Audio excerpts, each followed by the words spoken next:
더불어민주당 이재명 대표가 검찰 출석을 하루 앞두고 텃밭인 호남에서 막판 여론전을 펼쳤습니다. 비정상 독재 국가라며 검찰을 향해 거센 비판을 쏟아냈는데 국민의힘은 조용히 검찰 수사에 응하라고 직격했습니다. 난방비 급등 책임과 대책을 둘러싼 여야 공방이 계속되고 있습니다. 민주당은 정부 대책이 턱없이 부족하다며 추경 편성을 통한 지원 대상 확대와 횡재세 도입을 주장했고 국민의힘은 문재인 정권의 막대한 부채 때문에 추경을 할 수 없다고 반박했습니다. 국민의힘이 최근 빌라왕 사태 등으로 전세 사기 피해를 받은 임차인들에 대한 지원 대책을 정부에 요구했습니다. 전 정권의 과도한 부동산 규제도 완화할 것을 주문했습니다. 오늘 청년 맞수에서는 내일 이재명 대표의 검찰 출석을 앞둔 여야의 신경전을 비롯해 난방비 급등을 둘러싸고 날로 격해지고 있는 여야의 공방까지 자세히 짚어봅니다.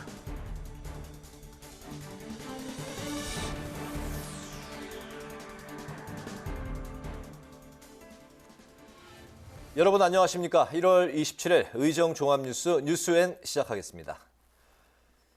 이재명 더불어민주당 대표의 검찰 출석일이 하루 앞으로 다가왔습니다. 오늘 정치권에서는 이 대표의 검찰 출석을 둘러싼 공방이 절정에 달했는데요. 더불어민주당은 검찰이 이 대표에게 마녀 사냥식 여론 재판을 하고 있다고 비판했고 국민의힘은 이 대표에게 내일 조용히 검찰 조사에 응하라고 맞섰습니다. 장정현 기자가 보도합니다. 내일 검찰 출석을 앞두고 이틀째 전북에서 민생 행보를 이어간 이재명 더불어민주당 대표. 자신의 검찰 수사에 대해 직접적인 언급은 하지 않았지만 정부와 여당에 대한 정책 비판과 검찰을 향한 대립각은 분명했습니다. 증거 필요 없습니다. 카드라도 필요 없습니다. 그냥 검찰이 쓰면 그게 죄의 증거가 됩니다. 국민이 나설 때가 됐습니다. 방치하면 그들의 세상이 됩니다. 이 대표와 함께한 당 지도부는 검찰이 증거도 없이 마녀 사냥식 여론 재판을 하고 있다며 일제히 검찰을 비판했고 정작 출석도 하기 전에 오락가락한 진술과 왜곡된 일방의 주장만 의도적으로 흘리고 있는 정치 검찰의 속셈은 뻔합니다. 국회에서는 민주당 의원들이 속속 기자회견을 자처하며 검찰에 대한 비판과 함께 김건희 여사에 대한 수사 촉구로 맞섰습니다. 반면 국민의힘은 이 대표에게 내일 조용히 검찰 조사에 응한 뒤 대한민국 사법 시스템에 따른 판단을 받으라고 촉구했습니다. 특히 이 대표에게 제기된 문제들은 모두 민주당 대선 후보 경선 과정에서 불거졌다며 야당 탄압 프레임은 더 이상 통하지 않는다고 주장했습니다. 검찰 수사가 구체화되자 인천 재보궐선거에 출마해서 국회의원이 돼서 또 당대표가 되고 2중 3중 방탄조끼까지 입고 있으니까 국민들이 먼저 알아보는 겁니다. 국민의힘에서는 아예 당 대표직을 내려놓으라는 주장도 나왔습니다. 아무런 죄가 없다면서 무엇을 지켜달라는 것인지 이해가 안 됩니다. 이제 정치권이 민생에만 집중할 수 있도록 이재명 대표 스스로 당 대표직을 내려놓아야 합니다. 그것만이 국민에 대한 최소한의 도리일 것입니다. 한편 내일 변호사 1명과 동행하겠다는 이 대표 의지에도 불구하고 일부 친명계 의원들이 자발적으로 이 대표 검찰 출석길에 함께할 것으로 보입니다. 이 대표 강성 지지층들도 내일 서울중앙지검 앞에 대거 집결할 것으로 예측되는 가운데 국민의힘은 이번에도 이 대표의 나홀로 출석은 말뿐이었다고 비판하며 내일은 이 대표의 입이 열릴지 주목된다고 밝혔습니다. 국회방송 장정현입니다. 여야가 난방비 폭탄 원인과 해법을 두고 연일 공방을 이어가고 있습니다. 더불어민주당은 횡재세를 부과해서 소득 하위 80% 국민에게 난방비를 지원하자고 거듭 요구했는데 국민의힘은 시장을 몰라도 너무 모른다며 불가방침을 분명히 했습니다. 김동길 기자의 보도입니다. 더불어민주당은 취약계층만을 대상으로 한 정부의 난방비 폭탄 대책이 미흡하다며 7조 2천억 원 규모의 지원금 지급을 거듭 촉구했습니다. 또 재원 조달 방안으로 제시한 에너지 기업에 부과하는 횡재세는 석유사업법에 부과금을 징수할 수 있는 규정이 있다고 강조했습니다. 우리 민주당이 제안드렸던 7.2조 원의 에너지 물가 지원금 지급 논의를 최대한 서두르자라는 말씀을 드립니다. 포괄적인 민생 회복을 위해서 30조 원 규모의 민생 추경, 민생 프로젝트 협의도 다시 한번 제안드립니다. 민주당은 윤석열 정부와 여당의 에너지 정책에 대한 공세 수위도 높였습니다. 난방비 폭탄과 에너지 복지 사각지대를 만든 건 현 정부와 여당이라며 전 정권 탓만하면서 책임 전가에 급급하다고 비판했습니다. 정부의 올해 에너지 바우처 예산은 전년 대비 약 21%인 400억 원이 삭감됐습니다. 이로 약 32만 가구가 난방비 혜택에서 제외됐습니다. 예산 삭감으로 복지 사각지대를 만든 것은 윤석열 정부입니다. 국민의힘은 민주당의 추경 편성 요구에 말도 안 되는 주장이라고 일축했습니다. 문재인 정권 5년 동안 407조 원의 국가 부채가 늘었는데 또다시 수십조 원의 국채를 내서 추경을 할 수 없다는 겁니다. 또 난방비 폭등은 에너지 포퓰리즘으로 가스 가격을 올리지 않은 결과라며 문재인 정권의 책임을 돌렸습니다. 집권 5년 동안 무려 407조나 국가 부채를 늘렸습니다. 5년 동안 무책임하게 국정을 운영해서 국민들에게 1,000조 넘는 빚을 안겨준 것도 모자라서 또다시 추경을 해서 돈을 뿌리자고 합니다. 민주당의 횡재세 요구에 대해선 조세 정책의 기본을 완전히 무시하고 기업과 국민을 편가르게 하는 것이라고 비판했습니다. 그러면서 대장동 개발 이익에 횡재세를 물려야 한다며 이재명 대표를 직격했습니다. 성남시장 당시 대장동 일당과 결탁을 하여 거둬들였었던 1조 원에 가까운 대장동과 백현동 개발 이익을 횡재라고 생각을 하고 있습니다. 이런 횡재를 하도록 설계하고 결재한 사람이 이재명 대표이기 때문에 국민의힘은 취약계층을 중심으로 난방비 지원 방안을 다각도로 마련하겠다는 방침이지만 최강 한파에 일반 서민들의 난방비 부담이 커질 수밖에 없는 만큼 민주당의 지원금 요구는 더욱 거세질 전망입니다. 국회방송 김동길입니다. 국민의힘 경제안정특별위원회가 정부와 함께 부동산 규제 현황을 점검하고 전세 사기 피해 대책을 논의했습니다. 국토부는 늘어나는 전세 사기 피해를 막기 위해서 관련 센터를 확대하고 안심전세 앱을 출시하기로 했습니다. 보도에 남수지 기자입니다. 일명 빌라왕 사건 등 전세 보증금을 돌려받지 못하는 전세 사기가 사회 문제로 떠오르면서 국민들의 불안감이 갈수록 커지고 있습니다. 이에 당정이 회의를 열고 악성 임대인 정보를 공개하는 등 대책을 발표했습니다. 전세 사기를 최소화하기 위해서 안심 전세 앱은 2월 초에 출시될 것으로 이렇게 보고를 받았으며 지금 현재 한 곳인 전세 피해 지원센터 확대 운영 저희들이 지난번에 요구를 했는데 대출로 집을 구매한 실소유자들의 이자 부담을 덜어주기 위한 방안도 논의됐습니다.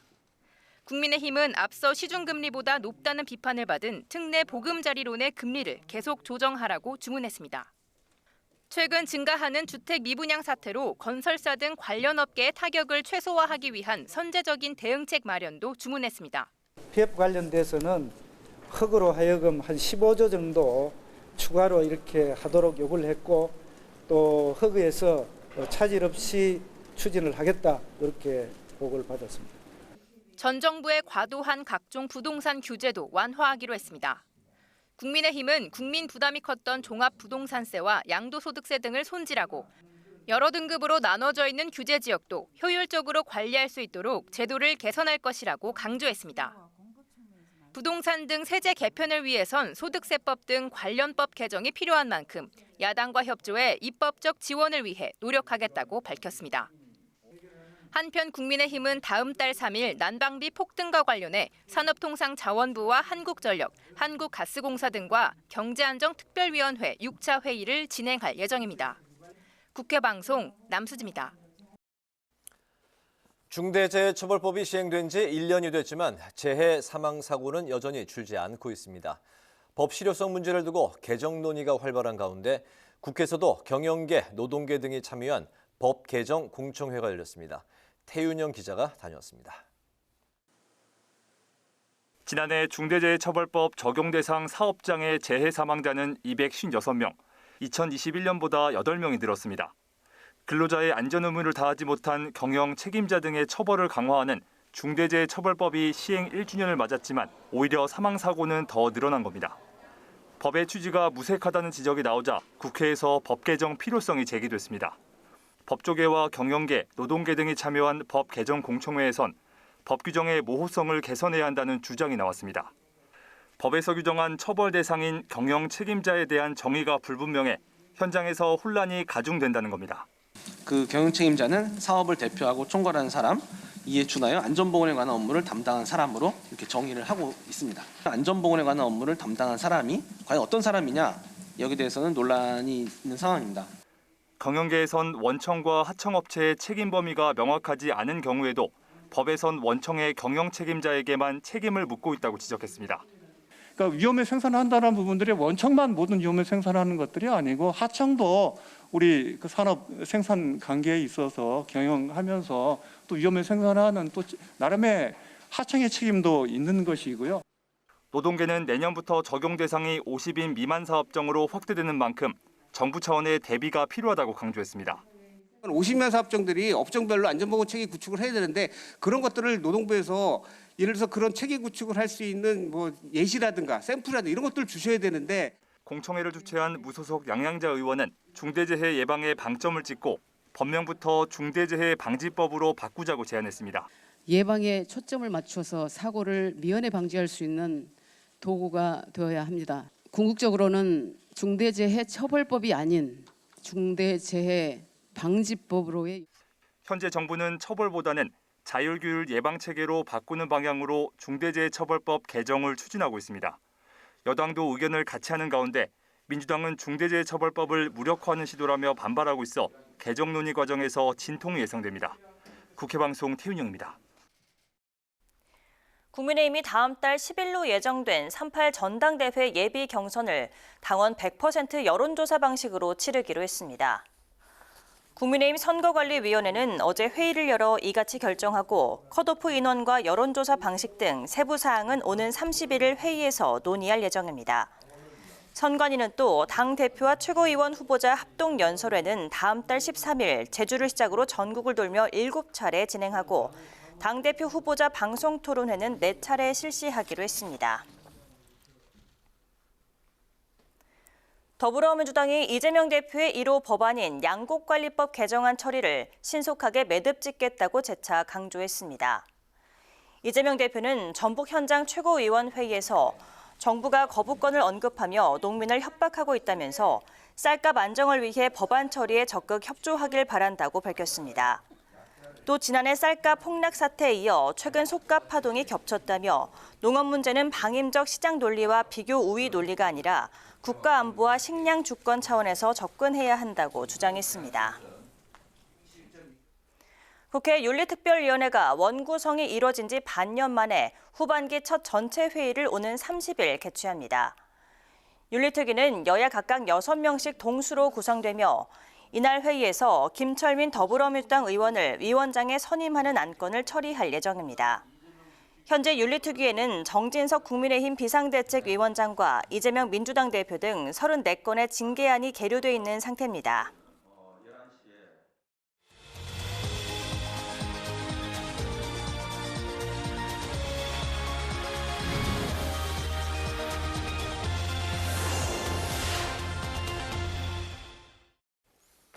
네, 매주 금요일 한 주간의 여론과 그 안에 담긴 여의도 이슈를 풀어보는 뉴스앤 주간 리서치. 오늘도 배종찬 인사이트K 연구소장과 함께하겠습니다. 소장님 어서 오십시오. 반갑습니다. 안녕하십니까? 네.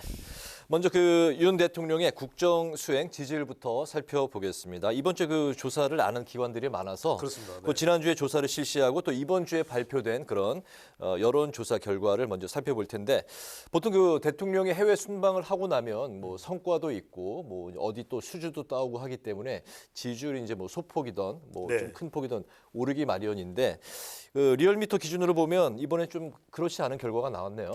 그렇습니다. 리얼미터 조사 또 다른 조사도 지난주에 실시가 돼서 대통령의 순방 효과에 대한 평가가 반영됐다고 봐야 되는데요. 네. 먼저 리얼미터 조사 결과부터 보겠습니다. 지난주 월요일부터 이제 금요일까지 실시됐던 조사 결과였는데 이 조사를 보면은 윤석열 대통령 긍정평가 38.7%로 직전 조사보다는 조금 하락했습니다. 네. 큰 폭은 아니니까 네. 크게 변화는 없다 이렇게 볼 수도 있겠지만은 순방이라고 한 걸 생각한다면 지지율이 적어도 한 3에서 5%포인트는 올라가야 되는데 네. 오히려 조금이긴 하지만 뒷걸음질 쳤다. 부정평가는 58.8%로 올라갔고요.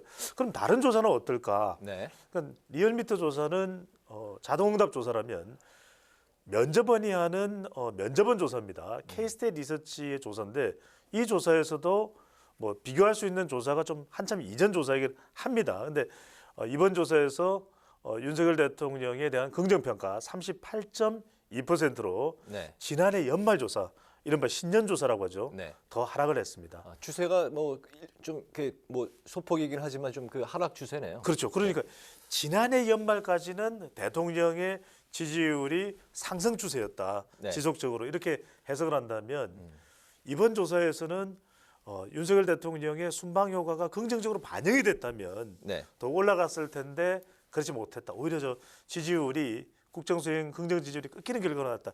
이른바 이 가장 큰 원인은 이란 난안으로 볼 수 있거든요. 이란 난안. 그러니까 대통령이 지난 15일 아크 부대를 방문했을 때 아랍에미리트의 주적은 이란이다. 이 발언이 결과적으로는 부정적으로 반영된 것으로 해석을 해야 될 것 같고요. 그만큼 대통령의 이 지지 기반이라고 할 수 있는 대륙주, 대구 경북 또 60대 주부청에서도 안보와 관련된 이슈거든요. 그러다 보니까 좀 경제적인 또 우리 성과하고도 연결될 수도 있는 것이고 70억 달러 미국의 제재로 동결되어 있는 것이면 이란에 줘야 되는 돈인데 이 부분이 또 마찰을 빚을 수도 있는 부분으로 이제 해석을 할 수가 있는 것이고 나는 바로 이란 난안에서 나는 나경원 전 의원입니다. 네. 나경원 전 의원과 관련된 부분이 좀 충돌을 겪다 보니까 이 부분이 또 중도층 또 MZ세대에 영향을 주면서 순방 효과가 흡수되지 못하는 그런 결과로도 연결됐을 수가 있는 거예요. 마지막으로 이제 난방비인데 이게 뭐 전적으로는 아니더라도 부분적으로라도 벌써 이제 온라인을 통해서는 이미 지난해 연말부터 아니 난방비가 이렇게나 이렇게 또 아파트 관리비 극적으로 이제 실험이 깊어진 걸 본다면 이런 부분들도 물론 이것이 이제 윤석열 정부의 책임이고 여부를 떠나서 국민들이 일단 경제에 대해서 뭔가 주름살이 깊어지면 거기에 대한 부정적인 여론이 나오거든요. 바로 이란 난안 현상이 대통령의 국정 수행 지지율에 영향을 준 것으로 분석됩니다. 이란 발언, 나경원 전 의원과의 갈등 그리고 이제 난방비 문제 요 요소들이 이제 반영된 결과로 예측이 된다는 말씀이었고요.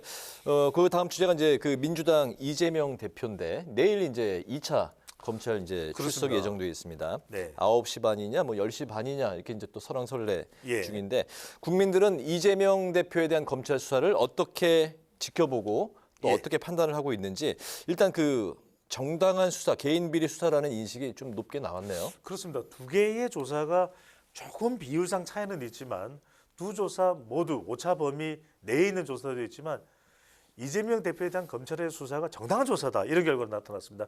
먼저 왼쪽에 있는 KBS와 한국 리서치 조사를 봐도 정당한 범죄 수사다가 47.7%로 나타났고요.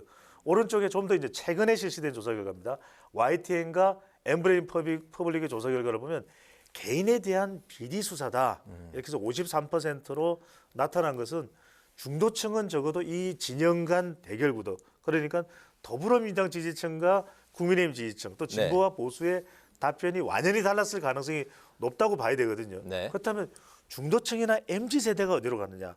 그러면 YTN과 엠브레인 퍼블릭의 조사 결과를 본다면 절반이 넘는 53%가 개인에 대한 비리 수사다. 그러니까 비리인지 아닌지는 수사를 받아봐야 이제 밝혀질 사안이기 때문에 일단 수사하는 것에 대해서는 수사를 받아야 된다라는 의견이 더 공통적으로 높게 나타난 것으로 해석이 됩니다. 그러니까 앞으로 얼마나 이 이재명 대표가 검찰 수사에 대해서 여론의 이런 반응 또 평가까지 또 의식하면서 잘 대응을 하느냐 이 부분이 이재명 대표 개인의 경쟁력도 상당히 중요할 것이고 특히 민주당의 지지율에 미치는 영향이 클 수밖에 없거든요. 바로 이 부분이 앞으로 총선을 뭐 내년에 앞두고 있고 좀 시간이 좀 남았다고 하더라도 더불어민주당의 지지율에 주는 영향 이 부분이 가장 중요한 관건으로 보입니다. 네, 그 의혹에 대한 건 뭐 여야 가릴 것 없이 모두 일단은 조사를 해야 된다라는 그 지난 여론조사 결과에 그 일관된 그런 이제 그 결과인 것 같습니다. 그렇습니다. 법 앞에 성역은 없는 것이니까요. 법 앞에 모두가 이제 평등하게 일단 의혹이 있다면 모두 조사를 해야 된다. 네, 알겠습니다. 그 세 번째 이제 결과를 살펴봐야 될 텐데 검찰이 이재명 대표를 이제 기소할 경우 이 대표가 대표직에서 사퇴를 해야 되느냐 아니면 직을 계속 수행해야 되느냐 이게 이제 최대 관심사라고 볼 수가 있는데 지지층 안에서도 사퇴해야 된다. 이게 응답이 좀 낮지 않게 이렇게 나왔죠?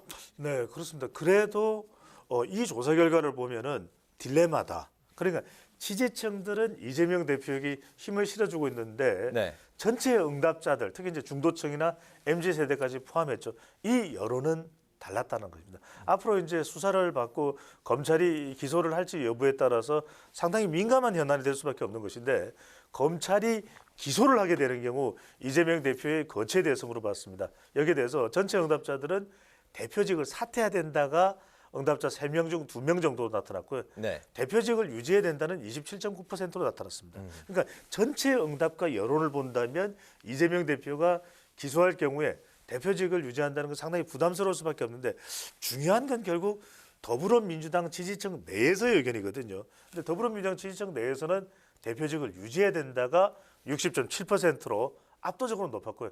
대표직을 사퇴해야 된다가 33.4%로 나타났습니다. 그러니까 당의 당헌이나 당규 또 최근에 나온 더불어민주당의 발언 등을 보면은 대표가 기소 시에 사퇴해야 된다. 그런 당헌은 없다. 이런 발언까지도 나오기 때문에 이게 딜레마입니다. 그러니까 네. 전체 여론과 민주당 지지율에 영향을 주는 그리고 더불어민주당의 지지층의 판단이 다른데 일단 우리가 지지율의 확장성을 생각한다면 전체 여론을 의식 안 할 수는 없거든요. 그런데 네. 또 더 중요한 것은 누군가로 대체 불가인 상태에서 이재명 대표를 또 더불어민주당을 전적으로 지지해주고 있는 지지층들의 의견을 또 무시할 수도 없습니다. 그런데 이러자니 이 여론이 신경 쓰이고 저러자니 요 여론이 신경 쓰이고 말 그대로 이거 아직까지 이제 검찰의 태도가 어떻게 나올지 결정이 어떻게 될지는 뭐 정해지지는 않았습니다. 하지만 네. 검찰이 기소가 될 경우에 상당히 이 이재명 대표의 태도와 또 결정은 상당히 중요한 딜레마가 될 것으로 보입니다. 전체 국민의 여론을 많이 의식할 것인지 아니면 지지층을 또 뜻에 따를 것인지 예. 이런 딜레마인 상황일 것이다. 뭐 많이 이제 복잡한 뭐 셈법이 또 나오겠죠. 예. 자, 계속해서 이제 국민의힘 전당대회 이야기로 이제 살펴볼 텐데 나경원 전 의원이 불출마 선언을 하기 전에 실시된 네. 여론조사 결과인데 국민의힘 지지층을 대상으로 했습니다. 가상 양자 대결 조사에서 안철수 의원과 김기현 의원 간의 양자 대결이었는데 안철수 의원이 김기현 의원을 오차범위 바깥에서 그렇습니다. 이기는 결과가 나왔네요. 약 10%포인트 앞서는 결과인데 네. 자 여기서 이 38 국민의힘 전당대회를 바라보는 중요한 포인트가 나옵니다. 적극적으로 당원들이 지지해 줄까? 왜냐하면 이 조사 결과들은 모두 우리가 소개해드리는 것은 국민의힘 지지층이거든요. 그런데 자 나경원 전 의원이 불출마를 하기 전이니까 이 조사에서는 나경원 전 의원에 대해서도 지지하는지 여부를 물어보는 질문이 있었습니다. 네.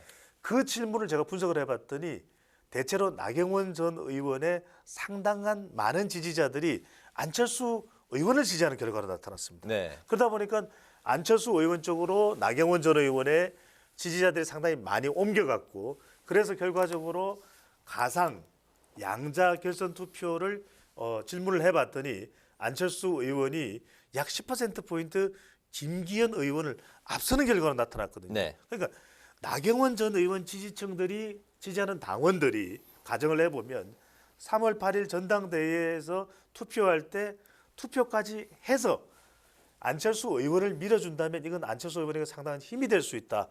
이렇게 해석을 할 수가 있는 것입니다.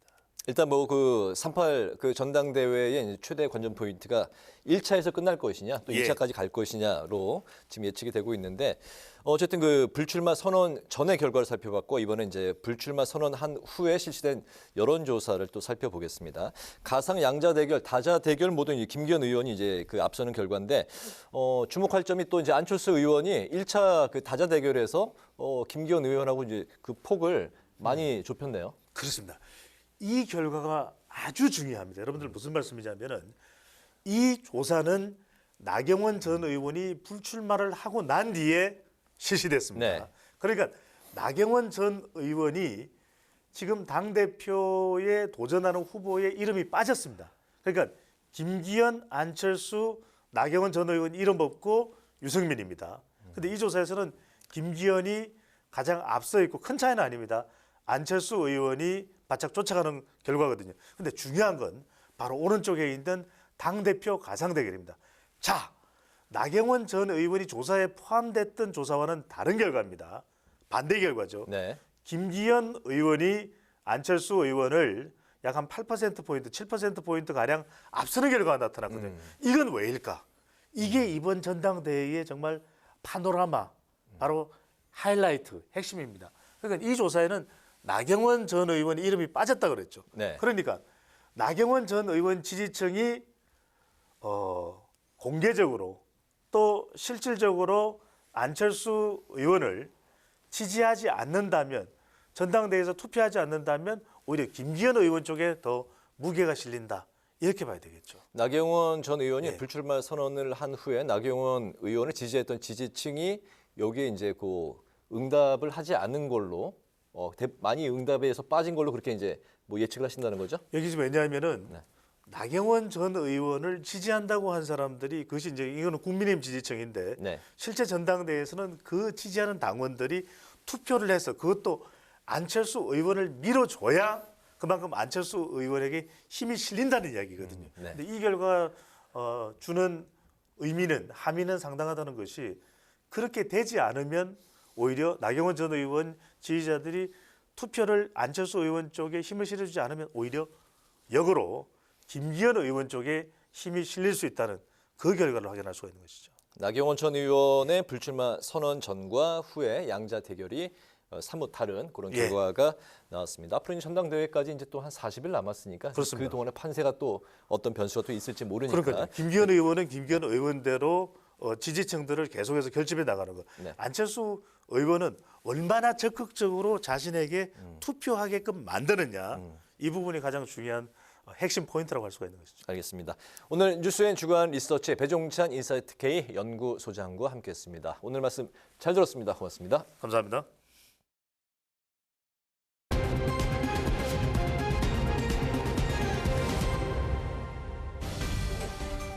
(1월 27일) 정치권의 뜨거운 말말말, 오늘의 정치톡 시작하겠습니다. 오늘의 첫 번째 정치톡은 난방비 폭탄 진짜 이유입니다.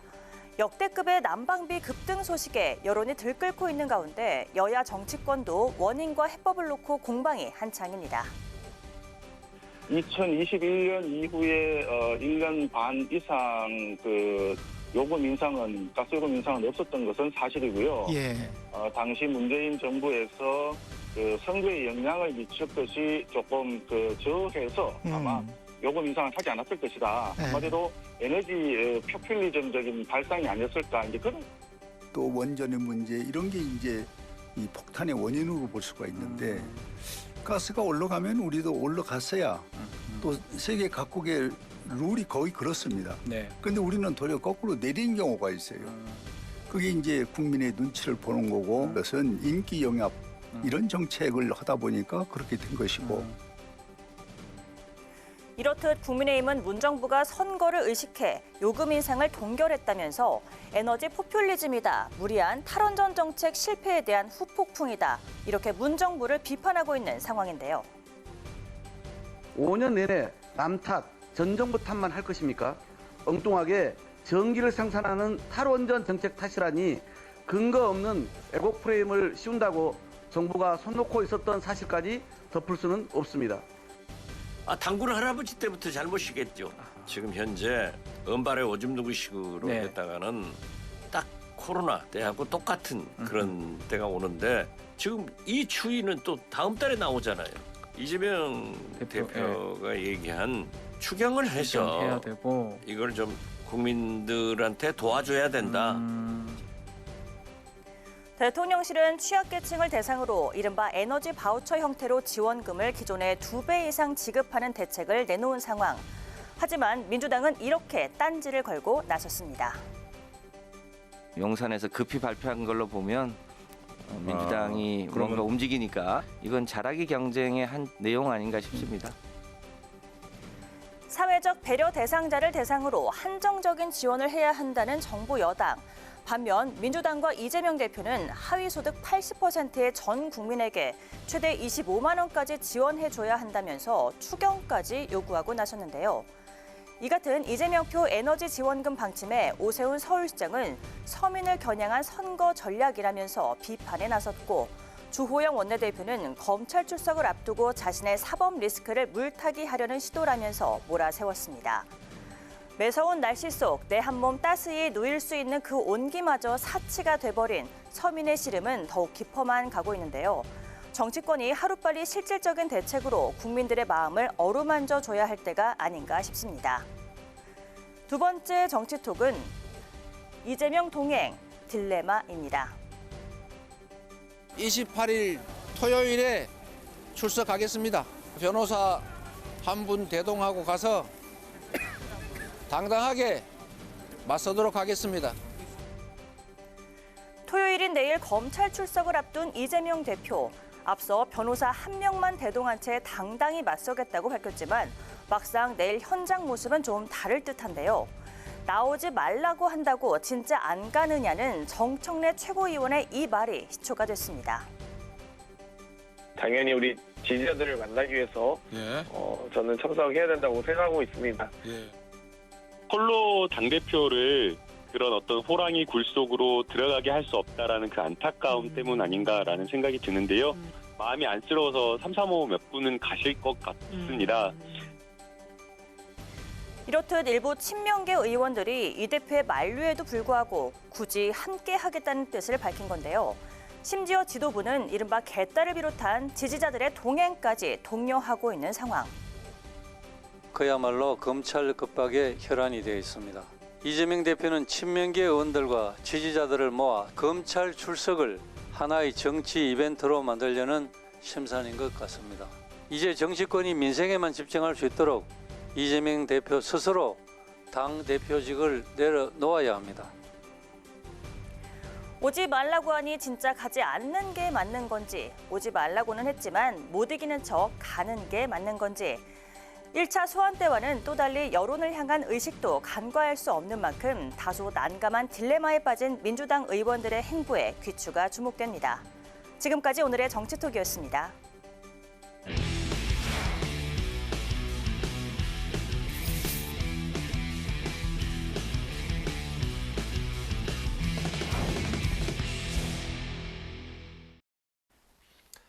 네, 청년 정치인의 시각으로 오늘도 뜨거운 이슈 함께 얘기 나눠보겠습니다.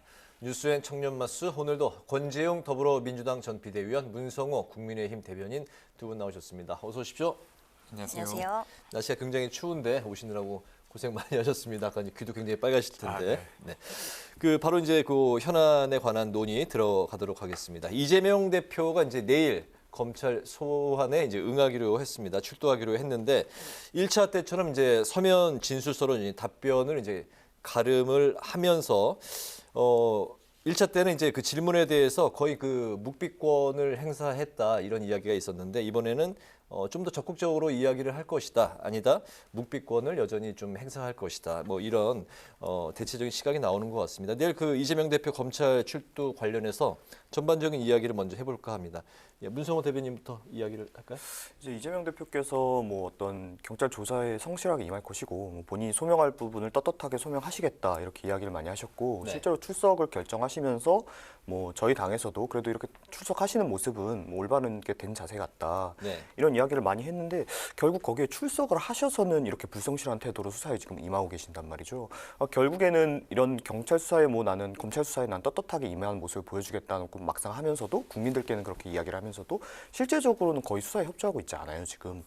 이런 상황에서 결국에 지금 본인이 갖고 있는 혐의를 감추고는 싶고 그렇다고 또 국민들에게 어떤 모양 빠지는 모습은 보여주고 싶지 않고 이런 모순된 마음이 상충되고 있는 게 아닌가 그렇게 생각하고 있습니다. 네, 뭐 묵비권을 행사하는 뭐 이런 분위기가 이제 좀 불성실하다. 예, 국민이 원하는 바가 아니다 이렇게 말씀하셨어요? 저는 그렇게 말할 수 있는 부분은 아니라고 생각합니다. 그러니까 예를 들면 검찰에게 유리하게 하면 성실한 거고 검찰에게 불리하게 증언하면 불성실한 겁니까? 피고인은 당연히 자기의 의견, 자기의 어떤 사실 혹은 아니면 법리가 틀렸다고 주장할 권리가 있습니다. 그래서 그것을 하는 행위가 불성실하다 이렇게 말하기는 저는 말이 안 맞다고 생각하고요. 어쨌든 검찰은 검찰의 증거를 가지고 법리를 구성하는 거고 피고인은 그것이 아니라고 하는 것이 아주 일반적인 법리 다툼의 기본이어서 지금 좀 무리스럽게 이재명 대표가 적극적으로 출석까지 하니까 좀 되려 허를 찔린 여당이 뭔가 묵비권으로 불성실하게 하고 있다 이렇게 공격하는 것 같아요. 근데 법정의 과정을 아는 사람이라면 그렇게 이야기할 수 없다고 일단 생각하고요. 근데 어쨌든 이재명 대표는 공직선거법 혐의와 관련해서는 서면 답변을 했었고, 그리고 성남FC 관련해서는 직접 출석했습니다. 그리고 대장동 관련해서 최초의 대장동 관련해서 문제가 되었던 건 대장동에서 나온 이익이 이재명 대표에게 가지 않았겠느냐. 이재명 대표 측에게는 최소한 갔을 거다라고 의혹이 제기되고 논의되었는데, 이번에는 그 건으로 부른 게 아니에요. 그 건이 제대로 혐의가 입증이 잘 안 돼서 그런 건지 추가로 배임 혐의와 이해충돌 방지 혐의를 가지고 이번에 소환을 한 겁니다. 그러니까 뭔가 검찰이 자신이 원했던 어떤 그림이 있었는데 그게 잘 안 되고 있는 것처럼 보여지긴 합니다. 이 건이 먼저 이렇게 드러날 이유가 없는데. 근데 어쨌건 이재명 대표는 이것까지도 충실히 가서 이제 수사에 응하겠다라고 하고 있는 것이어서 저는 어쨌든 법정에서 다뤄질 수밖에 없는 부분이라고 생각하고, 특히나 대장동 건은 저는 배임 혐의로 다루기가 쉬운 건은 아니라고 생각합니다. 왜냐하면 사실 도시개발권을 가지고 있는 주체가 민간 사업자와 협의하는 과정에서 민간 사업자에게 이익을 주는 것은 사실 되게 일반적인 것입니다. 왜냐하면 민간 사업자에게 동기를 부여해야 되기 때문에. 그래서 어떻게 될지는 법정에서 봐야 되지 않을까 싶습니다. 네, 이재명 대표 내일 검찰에 출석하게 되는데요. 이제 앞서 변호사 한 명만 대동하고 이제 맞서겠다고 했지만 일부 친명계 의원들이 그래도 같이 가겠다라고 또 하고 있고, 지도부의 경우에는 또 지지자들 동행까지 독려하고 있는 상황입니다. 근데 오늘은 또 호남을 찾아서 독재 시대를 언급하면서 국민이 나서줄 것을 또 한번 강조했는데요. 내일 출석 전에 또 한번 지지 세력을 결집시키려는 행보로 보이는데, 이 모습을 보고 자신감의 동력을 잃었다 이런 말도 있는데 어떤 모습으로 봐야 될까요? 일단 저는 이재명 대표가 이 검찰 출석 관련해서 이야기한 건 분명하게 그 이야기입니다. 출석하겠다, 그리고 변호사 한 명과 대동해서 가겠다는 거 이상으로 거기에 대한 언급을 한 건 아니에요. 근데 이와 별개로 지금 이재명 대표가 계속해서 이야기해왔던 건 검찰이 너무 과도하게 본인을 수사하고 있다. 그리고 편파적이다. 왜 그러냐면 대통령 가족과 관련된 주가 조작 관련한 혐의가 계속 뉴스가 되고 있는데 여기에 대해서는 제대로 수사하고 있지 않고, 게다가 대장동 일당의 범죄를 무마해줬다는 검사가 있는데, 그러니까 검사 실명까지 거론돼서 의혹이 있는데 그런 검사들은 수사하지 않고 있는 이런 것들을 지적하고 있어요. 그런 면에서 국민들이 여기에 관심을 가져주길 바랬다고 저는 해석되고, 뭐 출석하는 과정에 누가 뭐 많이 왔으면 좋겠다 이런 이야기를 한 건 아니라고 생각합니다. 근데 어쨌든 민주당 내에서 정청래 최고위원이 뭐 많이 가면 좋겠다 이런 이야기를 하고 계세요. 저는 정청래 최고위원이 갈 수는 있지만 그렇게 독려하는 건 좋은 일은 아니라고 생각합니다. 왜 그러냐면 대표가 굳이 말을 하면서 그 당과 본인의 혐의를 분리시키려고 하는 노력을 하고 있는데 되려 주변에서 그것을 도와주는 게 더 좋은 일이 아닌가 싶습니다. 네. 말씀하신 바와 같이 이전 이재명 대표가 검찰에 출석하실 때 이제 민주당 지도부들을 포함한 뭐 대거 국회의원, 현역 국회의원분들과 뭐 지도자들을 갖추고 마치 새를 과시하듯이 친이부대 끌듯이 갔단 말이죠. 그래서 이런 것이 결국에는 검찰의 어떤 수사를 외적으로 압박하는 것이 아니라는 비판을 많이 받지 않았습니까? 민주당 내부에서도 이런 모습이 계속된다면 혹여나 만약 이런 혐의가 사실로 밝혀졌을 때 이 사법 리스크가 단순히 이재명 대표 한 사람만의 사법 리스크가 아니라 민주당 전체의 사법 리스크로 번질 수 있다. 좀 자제가 되어야 되지 않느냐 이런 자성의 목소리도 나왔던 것 같거든요. 그래서 이제 이런 걸 좀 의식하셔서 그런 이야기를 하신 거는 같은데, 얘기하신 바와 같이 이제 또 다른 지도부에서는 그래도 가야 된다. 저렇게 말씀을 하셔도 우리가 가야 된다. 이런 좀 과잉 충성을 보이고 있거든요. 그러니까 이게 제가 이재명 대표를 직접 겪어보지 않아서 본인 스타일이 뭐 말씀은 그렇게 하시면서 이렇게 의전을 해주시기를 원하시는 스타일인지 뭐 아닌지는 모르겠습니다만은 지금 민주당 내부에서 이렇게 과잉 충성을 보이는 것 자체가 이재명 대표를 방탄하고자 하는 민주당의 의지가 아닌가 이렇게 생각이 됩니다. 네네. 만약 그 검찰이 이제 그 구속영장을 청구해서 체포 동의안이 이제 국회로 넘어오게 되면 부결시켜야 된다. 또 이제 기소되면 물러나야 한다. 이거는 이제 좀 아까 이제 그 주간 리서치에서 살펴봤던 여론조사 결과인데, 기소되면 물러나야 된다. 전체 국민 여론은 이 부분에 좀 더 무게를 싣고 있고, 그리고 이제 그 민주당 지지층은 그렇지 않다. 직을 계속 갖고 가야 된다. 이렇게 이제 여론조사도 살펴봤었는데 특히 이제 지금 주목할 게 이제 당원 80조에 대한 건데 제1항을 보면 부정부패 관련 혐의 기소 시에는 당직은 이제 정지시킬 수 있다. 사망에서는 정치 탄압 등의 경우는 예외를 두고 있는 이런 사안인데요. 두 분은 이 대표 사안에 대해서 이제 그 어떤 해석이 맞다고 보시는지. 이건 그 민주당 사안이니까 먼저 권지웅 대변인부터. 일단은 당원에 명기되어 있는 것이기 때문에 당원에 따라서 절차를 밟는 게 저는 맞다고 생각합니다. 그러면 일단 부정부패 혐의로 기소가 된다고 하면 일단 직무가 정지되고, 근데 지금 사실 상황이 이렇지 않습니까? 이재명 대표와 관련해서 성남FC 관련한 것도 사실은 법정에서 다투어야 할 부분이지 지금 당장 문제가 된다고 보기 되게 어려워요. 왜냐하면 좀 거칠게 말씀드리면 적극적 행정을 했다는 것 자체를 사실 제3자 뇌물죄로 보게 되면 나머지 예를 들면 경남FC에서 당시에 홍준표 경남지사가 했던 행위 역시도 비슷한 모양을 가지고 있습니다. 그래서 그렇게 보기 어려운 부분이 있기 때문에 그걸로 기소됐다고 해서 당무를 정지시킬 거냐. 대장동 건도 사실은 이걸 재작년 11월부터 다뤄왔어요. 그리고 윤석열 검찰이 들어와서 7개월이 넘게 털었는데도 이렇다 할 진전이 지금 없는 상태입니다. 그런데 기소되었다는 이유만으로 대표를 물러나게 한다? 이렇게 하는 것도 좀 애매하고, 변호사비 대납도 어떻습니까? 되게 문제가 될 것 같고 마치 그 김성태 회장이 들어오면 모든 게 다 정리될 것 같았지만 들어왔는데 되려 논란이 커지기는커녕 논란이 다 수그러들고 있어요. 그래서 이런 상황을 봤을 때 무엇으로 기소될지는 지금으로서는 알 수 없지만 당장 기소된다고 해서 무조건적으로 이제 대표직이 물러나게 될 것이다 이렇게 말하기는 전 어렵다고 생각하고 이런 전반적인 상황을 당무위원회에서 다루는 게 맞다고 생각합니다. 네. 저는 이 당원 80조에 대한 논란이 이제 민주당이 항상 비판받아왔던 위선적인 행태 중에 하나라고 전형적인 모습이라고 생각하거든요. 이 당원 80조에 아까 얘기하셨던 예외 조항이 원래는 없었던 조항입니다. 그런데 작년에 이제 이재명 대표의 사법 리스크가 현실화가 되면서 거기에 대한 이야기가 나오니까 갑자기 정치 탄압이나 뭐 이런 걸로 판단될 수 있는 경우에는 뭐 윤리를 거쳐가지고 뭐 따로 결정을 한다 이런 식으로 갑자기 예외 조항이 생겼거든요. 거기다가 그 정치 탄압이라는 게 어떤 건지 판단하는 부칙도 들어있지 않고요. 그러니까 결국에는 본인들이 국민들 앞에 우리는 이렇게 뭐 어떤 부정과 부패를 척결하는 좋은 정당이 되겠습니다라는 이미지는 홍보해 놓고 막상 그 기준을 자신들에게 적용해야 될 때는 빠져나갈 길을 만들려고 한단 말이죠.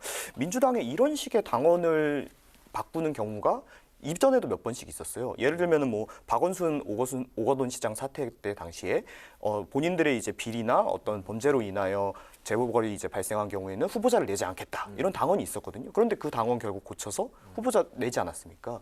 그러니까 이런 식으로 국민들에게 항상 마치 본인들이 도덕적인 것이냐 하다가도 그 기준들이 자신들의 돌아갈 때는 빠져나가는 행태 이런 것이 계속 반복되는 것이 저는 민주당의 가장 큰 문제점이라고 생각합니다. 네. 이재명 대표의 소환이 임박한 더불어민주당 이야기를 나눠봤고요. 이번에는 국민의힘 얘기를 해보겠습니다. 나경원 전 의원이 전당대회 불출마를 선언하면서 김기현, 안철수 두 의원의 양자 대결로 좁혀지는 모습입니다. 최근까지 여론조사를 보면요, 나 전 의원 지지층이 이제 안철수 의원 쪽으로 가고 있는 듯한데 표가 분산될 경우에는 이제 결선 투표까지 갈 가능성도 있습니다. 만약 결선까지 가게 된다면 누가 유리할지 또 결선까지 가게도 될지 궁금한데 먼저 문성호 대변인 얘기부터 들어볼까요? 이제 제가 나경원 의원님께서 이제 불출마를 하실 것 같다라고 아마 저번 방송에서 이야기를 했던 것 같아요.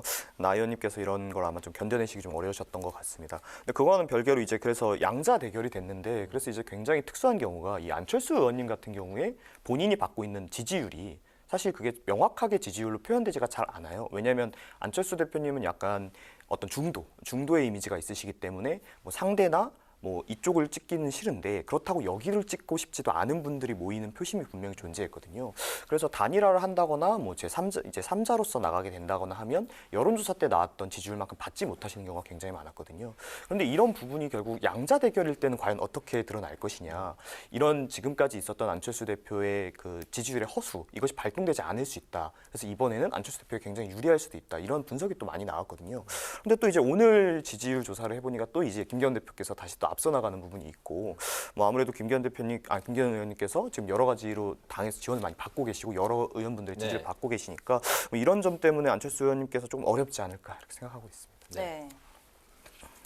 뭐 이 부분 관련해서는 그냥 보기에 지금 저희가 이제 그 국민의힘 당원들의 어떤 여론 향배를 알 수 있는 방법이 정당의 어떤 지지 성향을 가지고 판단할 수밖에 없지 않습니까? 실제 당원인지 아닌지는 알 수가 없고 국민의힘을 지지하겠다고 하는 사람이라고 스스로 응답한 사람 중에서 방향이 어느 쪽에 있느냐 이런 건데 실제로 어쨌건 국민의힘 지지자 중에서 보다도 실제로 국민의힘 당원들의 투표에서는 저는 지금 나오는 여론조사보다 김기현 후보가 더 높을 가능성이 있다고 생각합니다. 어쨌건 지금 다수의 의원들이 김기현 의원을 밀고 있고 근데 이런 부분을 그 국민의힘 당원들이 어떻게 볼지 저는 궁금한데 사실은 지금 이번에 윤석열 대통령이 당무를 되게 세게 개입하면서 정당 민주주의가 완전히 파괴되었어요. 이건 예를 들면 선수로 뛰지도 못하게 만들어 놓은 겁니다. 일단은 그러니까 선출된 대표였던 이준석 대표를 사실 명분 없이 쫓아내버렸고 그리고 유승민 전 의원이 출마할 것 같으니까 룰을 바꾸고 권성동 의원이 사무실까지 잡았는데 불출마시키고 나경원 의원은 비서실장까지 발언하게 해서 출마를 못 시키게 만들었어요. 근데 이것을 어떻게 판단할 것인가? 상관없다. 어차피 윤석열 대통령만 잘 되면 된다라고 국민의힘 당원들이 생각하면 별로 여론에 큰 반향이 없을 테고 근데 그게 아니라 이건 너무 문제적이지 않냐라고 하면 그 표가 안철수 후보에게 일부 가지 않을까. 그래서 김기현 의원이 이길지 어떨지는 모르겠지만 이긴다 하더라도 그 나머지 표가 어느 정도를 받게 될 거냐. 만약에 김기현 의원이 이긴다 하더라도 김기현 의원을 찍지 않은 어떤 표가 한 30-40%가 된다고 하면 윤석열 대통령은 어쨌든 약간 제동이 걸리지 않을까 싶습니다. 네, 나 전 의원은 이제 불출마 선언 후에 이제 여론조사 결과 이제 1차에서는 그 안철수 의원이 약진하는 결과가 나왔는데 또 이제 2차 결선 투표에서 양 강자 그러니까 안철수 그리고 이제 김기현 의원 간의 양자 대결에서는 또 김기현 의원이 고 전 판세하고는 또 역전해서 약 10%포인트 가까이 이제 앞서는 그런 결과가 나왔습니다. 앞으로 이제 40일 남았으니까 또 계속 판세를 지켜봐야 될 것 같고요. 이번에 그 윤석열 대통령이 이제 그 전당대회에 참석하겠다 이런 그 입장을 표명을 했습니다. 이게 이제 바로 그 당일에 있는 전당대회에 후보들의 유불리에 어떻게 이제 영향을 미칠까? 요게 이제 또 포인트가 되는 것 같습니다. 후보들한테 어떻게 영향을 미칠 수 있을까요? 어떻게 보세요? 저는 좀 아무래도 미치는 부분이 있을 거라고 생각을 합니다. 이제 윤석열 대통령께서 뭐 아무래도 저희가 지금 여당이니까 대통령과 긴밀한 협조라는 것이 당대표에게 꼭 필요한 일이고 네. 그렇기 때문에 대통령과 잘 소통할 수 있다는 것을 어떤 정도 이제 이야기가 나오고 있는 후보에게 대통령의 참석이 뭐 좀 좋은 방향으로 나올 수 있겠죠. 그런데 지금 저희 당 당원들의 지지율 성향이 지금 세대별로 굉장히 갈리는 부분이 있어서 네. 이런 부분에서 조금 역효과가 나올 수도 있겠죠. 하지만은 지금 이제 뭐 윤 대통령을 좀 지지하지 않는 당원들 같은 경우는 좀 청년 당원들 위주가 많은데 이런 분들 같은 경우는 아직 좀 조직화가 되어 있지 않다 보니까 그 영향이 어느 정도나 미칠지는 아직 미지수인 상황입니다. 네. 일단은 대통령도 당원이라서 원칙적으로는 참석할 수 있죠. 근데 맥락상 너무 꼼꼼하게 정당을 챙기고 있는 거예요. 그리고 내년 총선에 개입할 의도가 다분히 보이는 어떤 맥락에서 그러니까 아까 앞서 말씀드린 그런 식으로 사실 정당에 되게 큰 영향을 미치고 사실 지금 그 영향으로 누굴 세우고 싶은지 뻔히 보이지 않습니까? 그 사람을 응원하러 가는 것에 지나지 않죠. 근데 이렇게 되면 사실은 여당이라 하더라도 여당의 역할을 할 수 있어야 되는데 전혀 여당의 역할을 하지 못하게 되는 거예요. 그러니까 과거에 김대중 대통령까지 있었던 총재 시절로 돌아가겠다고 차라리 선언하고 하면 모를까.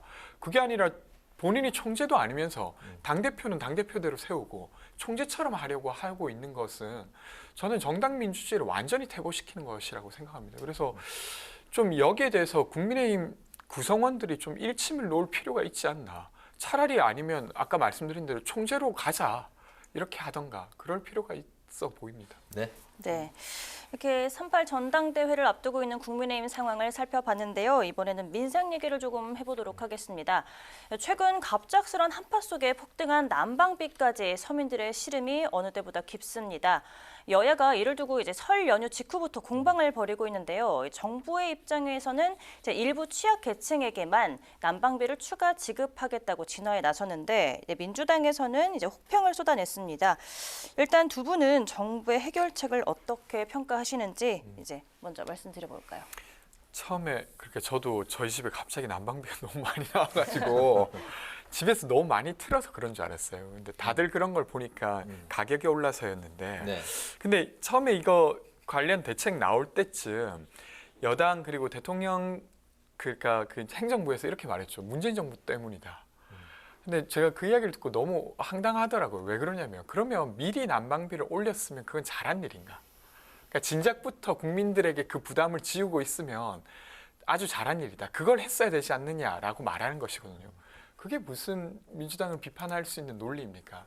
전 말이 일단 안 된다고 생각하고 또 남 탓하는 걸로 면피해 보려고 하는구나라는 생각을 했고 여튼 이제 LNG 가격이 많이 올랐습니다. 그러니까 전쟁이 벌어지면서. 근데 이걸 어떻게 할 거냐. 근데 전쟁이 이제 빨리 해소되면 모를까 지금 예상으로는 꽤 지속될 것 같은데 그러면 좀 장기적인 대책이 필요한 것 같아요. 그래서 한 2배로 어떤 돈을 지원한다는 것을 넘어서 좀 구조적인 대책이 필요하지 않을까 싶고 이번에 너무 춥지 않습니까? 저도 밖에 걷는데 너무 춥더라고요. 그리고 이제 보도된 것처럼 아파트의 어떤 온도와 그리고 쪽방촌의 온도가 완전히 다르다는 거지 않습니까? 네. 그래서 이런 문제를 좀 더 풀 수 있는 조치가 필요하다 이런 생각입니다. 관련해서 추가 질문 드릴게요. 말 나온 김에. 방금 이제 장기 대책이 필요할 것 같다고 말씀을 하셨는데 민주당 안에서 이제 국민지원금에 대해서 이야기를 하고 있어요. 소득 상위 20%를 제외한 나머지 이제 80% 국민들에게 최대 25만 원까지 이제 지원을 해주자는 건데 정유사들한테는 이제 횡재세를 걷어서 재원을 충당하면 된다 이런 입장입니다. 국민의힘은 무리한 요구다 이렇게 비판하고 있는 상황인데 이 부분은 또 어떻게 보실까요? 저는 사실 저희가 이제 한국이 재난지원금을 5차에서 6차까지 준 경험이 있지 않습니까? 근데 그때 처음에 줄 때만 해도 소득이 실시간으로 파악되지 않아서 전체를 다 주자고 하는 의견이 우세했고 그래서 처음에 그렇게 지급한 걸로 저는 알고 있어요. 네. 그럼 지금 이 시점에는 그 시스템이 어떻게 돼 있는지 좀 보면서 논의하는 게 필요하다고 생각합니다. 그러니까 꽤나 실시간으로 소득 파악이 된다고 하면 저는 전체 다를 준다거나 어떤 그렇게 한다기보다 더 필요한 층에게 주는 방식으로 선택하는 게 맞다고 생각하고요. 근데 여전히 소득을 실시간으로 파악하는 것 자체가 매우 어렵다라고 하면 좀 아주 넓은 폭으로 줄 수 있게 하는 것이 좋다고 생각됩니다. 네. 저는 근데 이제 당연히 가스비 인상은 결국 외부적인 요인, 우크라이나 전쟁으로 인한 국제유가 상승이라는 저희 국가의 뭐 어떤 네. 여당 야당이 잘하고 이전 정부가 잘하고 못하고 하는 별개의 문제가 주 원인이기 때문에 어떤 그 부분에 대해서 뭐 과도하게 이야기하는 것은 좀 뭐 소모적이라고 생각을 합니다만 그럼에도 이제 민주당 전 정권의 책임에 대해서 이야기하지 않을 수 없는 부분이 이미 전 정권의 이제 도시가스공사 적자 폭이 1조 8천억 원에 이르렀습니다. 그런데 이제 민주당 같은 경우 2년 동안 가스비를 동결했었고 또 가스공사에서 이대로면 저희가 적자 폭을 더 이상 감당할 수가 없다 해서 8차례나 요청을 했음에도 결국 계속 동결을 했단 말이죠. 그러니까 물론 이것을 아까 얘기하셨을 때 그럼 뭐 그때 올렸으면 그때 부담을 미리 지었으면 문제가 없냐라고 얘기하셨는데 결국 이 적자 폭이라는 건 공기업이기 때문에 결국 나중에 세금으로 메워야 합니다. 그 역시도 결국 국민들의 부담이기 때문에 결국 어쩔 수 없이 발생한 이 부담들을 우리 국가가 어떻게 질 것이냐에 대한 방법론적인 문제인데 이것을 만약에 점진적으로 인상을 했더라면 이런 쇼크가 오지 않았겠죠. 이런 가스비를 어느 정도 사용할 것인지 특히 이제 이런 가스비나 필수적인 부분이 가게에서 차지하는 부분이 큰 저소득층이 어떤 그 금전적인 부분을 사용하는 계획을 더 잘 쓸 수 있겠죠. 하지만 이런 것이 꾸준히 그냥 어떤 본인들의 지지율이나 어떤 국민들의 인기 영합주의적인 정책으로 밀어오다 보니까 결국 이제 이전 정부에서 더 이상 버틸 수가 없는 겁니다. 그럼 말씀하신 바와 같이 저희가 이 적자폭이 아무리 늘어난다고 해도 저희가 그럼 올리지 않겠습니다 하면 이 문제가 해결이 될까요? 그래서 저는 이 부분에 대해서는 전 정권의 책임을 묻지 않을 수 없고 그런데 이제 우리 이번 대책이 물론 이제 저소득층은 바로 지원할 수 있고 이런 게 빨리 나와준 건 정말 고마운데 얘기하신 바와 같이 이것이 결국 외부적인 요인이기 때문에 이것이 결국 장기적인 또 새로운 좀 지원책이 저도 필요하다라고 생각을 합니다. 근데 민주당에서 지금 얘기하고 있는 이 횡재세라는 것이 한 30초로 네. 그 정리해서 말씀해 주실까요? 횡재세라는 부분이 실질적으로는 이게 실현 가능성이 거의 없는 지금 제가 나온 안으로만 봤을 때는 것인데 그럼 결국 이것은 새로운 부채로 메꿀 수밖에 없는 제안인데 그럼 그 부담은 결국 국민들에게 돌아가는 것이 아니냐. 그럼 결국 아랫돌 빼서 윗돌 개는 것뿐이 안 되는 것이거든요. 네. 이런 부분에 대해서는 좀 더 많이 신중한 논의가 필요할 것 같습니다. 알겠습니다. 이제 그 청년 맞수 이제 마치겠습니다. 지금까지 권재용 더불어민주당 전 비대위원, 문성호 국민의힘 대변인과 함께 내일 이재명 대표 검찰 출석을 둘러싼 여야 신경전을 비롯해서 난방비 급등을 두고 벌어진 정치권의 공방까지 살펴봤습니다. 오늘 두 분 말씀 잘 들었습니다. 고맙습니다. 주말인 내일은 오늘보다 더 매서운 한파가 찾아오면서 내일 아침 서울은 영하 12도 안팎까지 크게 떨어지겠습니다. 추워진 날씨에 내린 눈이 얼어붙으면서 빙판길이 만들어지는 곳이 많은데요. 미끄럼 사고가 발생하지 않도록 조심해서 이동하셔야겠습니다. 네, 오늘 뉴스에는 여기서 마치겠습니다. 시청해 주신 여러분 고맙습니다. 편안한 주말 보내십시오.